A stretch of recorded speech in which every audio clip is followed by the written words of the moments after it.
Now to central Otago, where the stonefruit harvest is underway. Despite a wet summer, there's still plenty of sweet crop about, as I found out when I paid a visit to a local orchard. You got unpicked. Yeah. So these guys are all in here now using the hydrolators.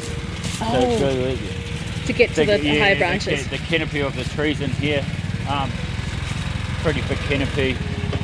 Fruit set's not fantastic, so it's quite hard. It'll be quite hard work on step ladders. So we're using hydrolators today just for efficiency, and these guys are ridiculously efficient at what they do as well. The picking team at Clyde Orchards is busy plucking rich, jewel-coloured stone fruits from the trees. The darker, the better. I'm here to meet with manager Kris Robb to see how this season's harvest is going. My name's Kris Robb. I'm the general manager here at Clyde Orchards. Clyde Orchards based in Earnscleugh, or home base in Earnscleugh, but spread over 105 hectares between three geographical locations throughout central Otago. We're running land up in Bannockburn just out of Cromwell, and then we're just taken over an orchard up in Bendigo as well. Third generation owners, owned by two brothers, Raymond and Kevin Paulin. Their grandfather started the orchard in 1921, so they've been in the game for over 100 years. And now Kevin and Musso both have a son each is involved with the business as well, so that fourth generation's coming in. So certainly a family operation with a bit of scale. Our core business is cherries and flat peaches. Cherries we're predominantly for the export market, so and mainly Taiwan. So, but we are going to China, Malaysia, Singapore with that fruit as well. The other part of our business is flat peach or flattos. So we're the only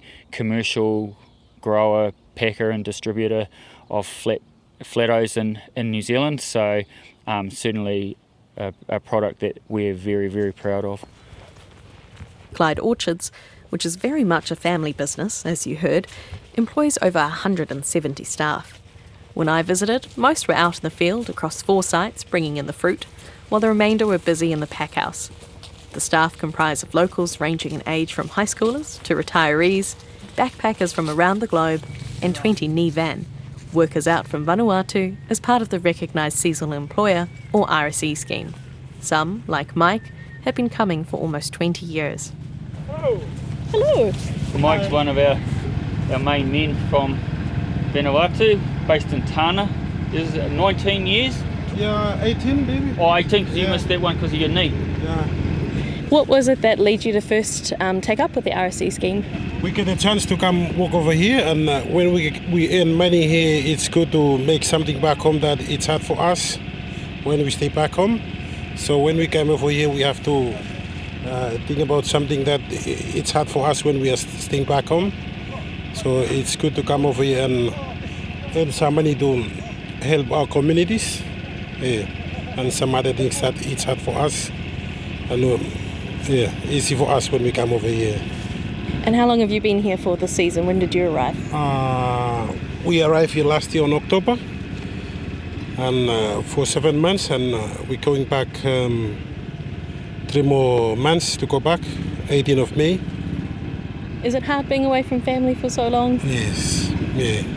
To help ease some of the feelings of homesickness and make their staff more comfortable, Clyde Orchards recently invested in a new 10-room accommodation for the RSE team, which opened this season. Yeah, that's lovely. Yeah. So you've been hard at work today picking some of the fresh cherries. Yeah. What's the weather been like the last few days? More better than a couple of days. Yeah. Some warmer days Warmer and things. Days, Yeah. And what's the secret to finding the right cherries and things? I suppose you've kind of picked up, the right colour, the right firmness. You can look at them and spot the right ones you want to pick. The black one? Yeah.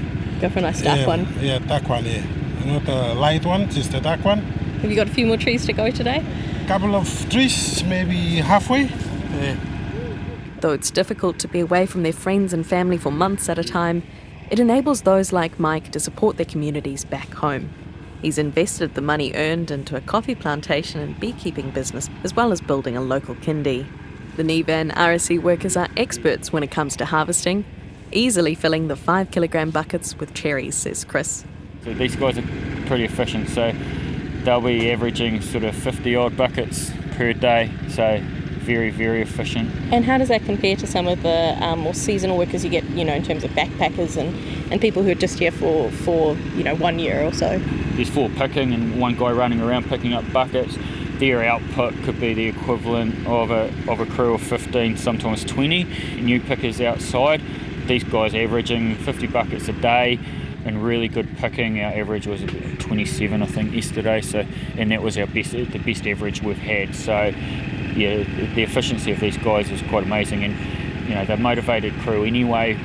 Well, everyone is, and it's great to have them here. They're on a bonus bucket scheme as well, so these guys are, once they get over 20 buckets a day, are on a bonus per bucket. So it's helping their take-home pay at the end of the week as well, significantly.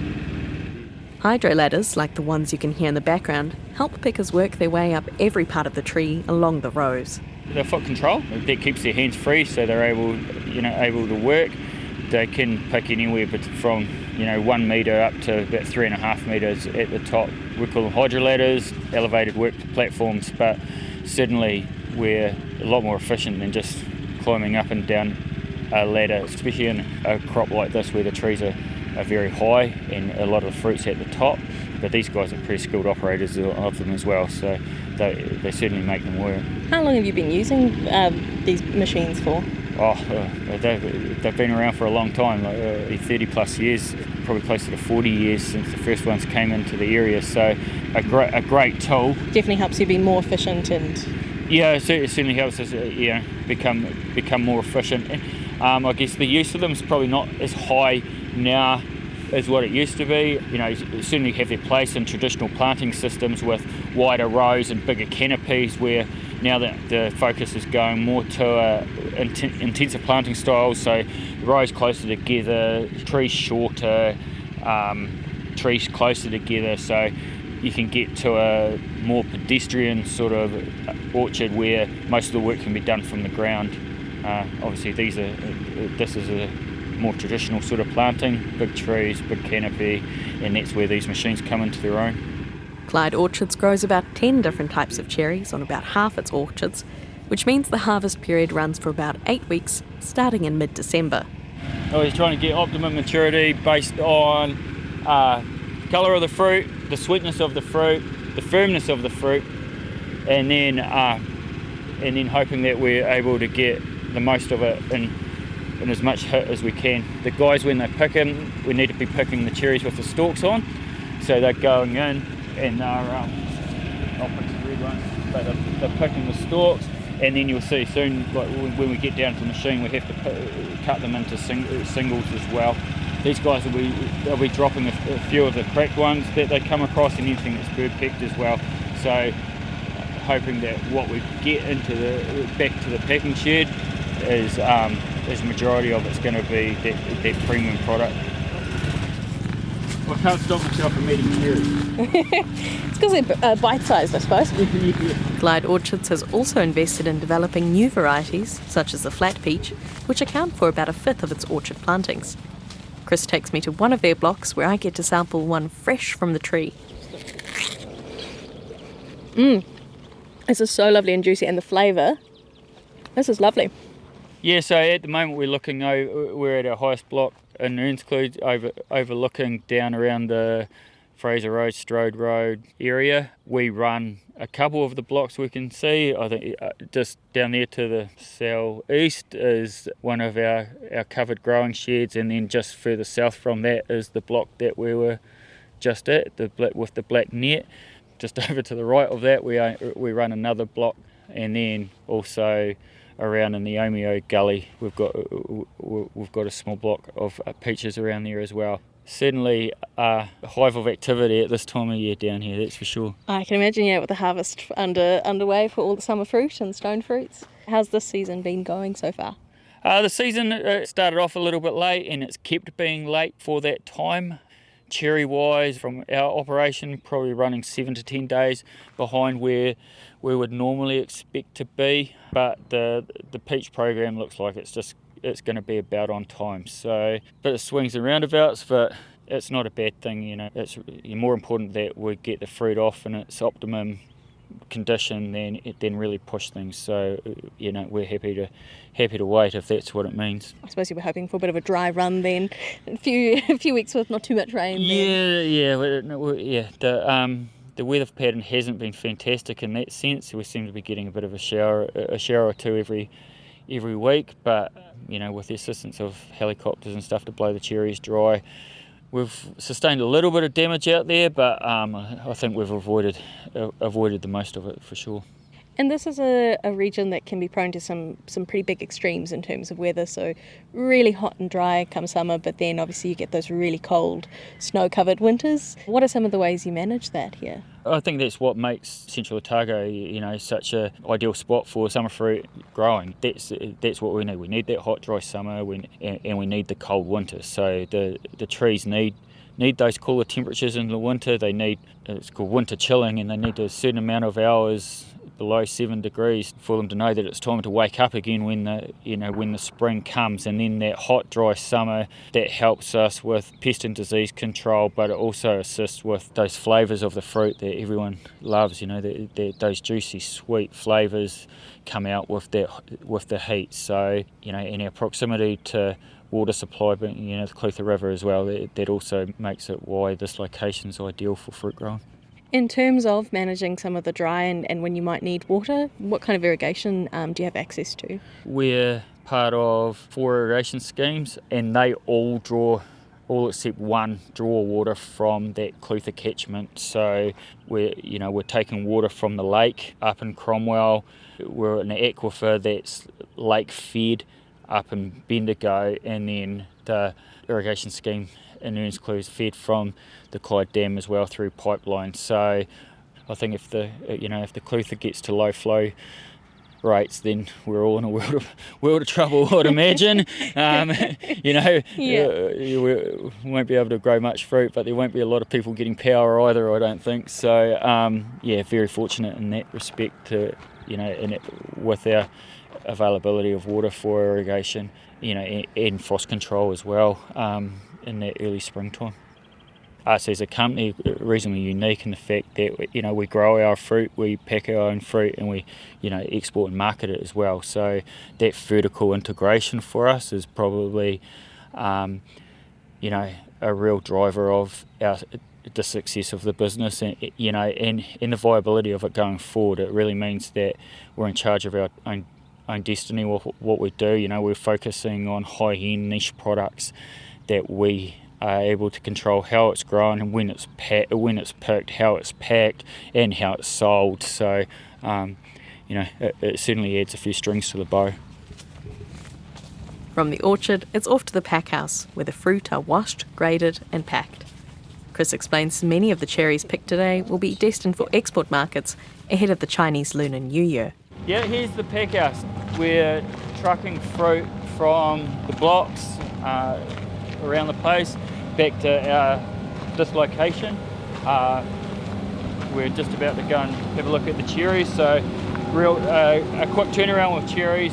We're now packing fruit today that was picked this morning. We're going to pack that this afternoon. We're going to chill in our chiller overnight. It's going to go on a truck tomorrow, and then hopefully on a plane the next morning to be on the market floor in Taiwan on Friday with a bit of luck. So process is we have a big tank here. It's basically 4 big showers.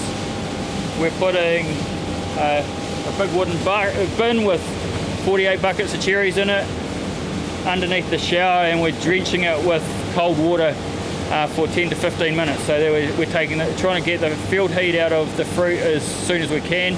We want to keep the cherries fresh, we want to keep the stalks fresh, and we want to really maintain that crispness of the fruit before it gets into the cool store. This next bit is quite noisy and very, very wet.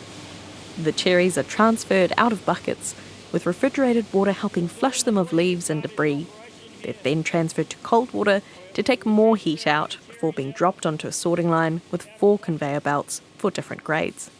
A camera helps capture important details like size, grade, colour, and checks for any defects. From there, it's off to the equally noisy pack house, where it undergoes final checks before being packed and shipped off. And the cherry harvest effort is winding down at Clyde Orchard, Kris tells me. They're just at the tail end, having sent off the last few varieties for the Chinese Lunar New Year. It's not quite been the harvest they hoped for, with volumes down, but it's far from a disaster, and they're now turning their attention to bringing in the peaches. I also spoke to Mangau from the RSE crew, who'll be heading home to Vanuatu at the end of the season in May.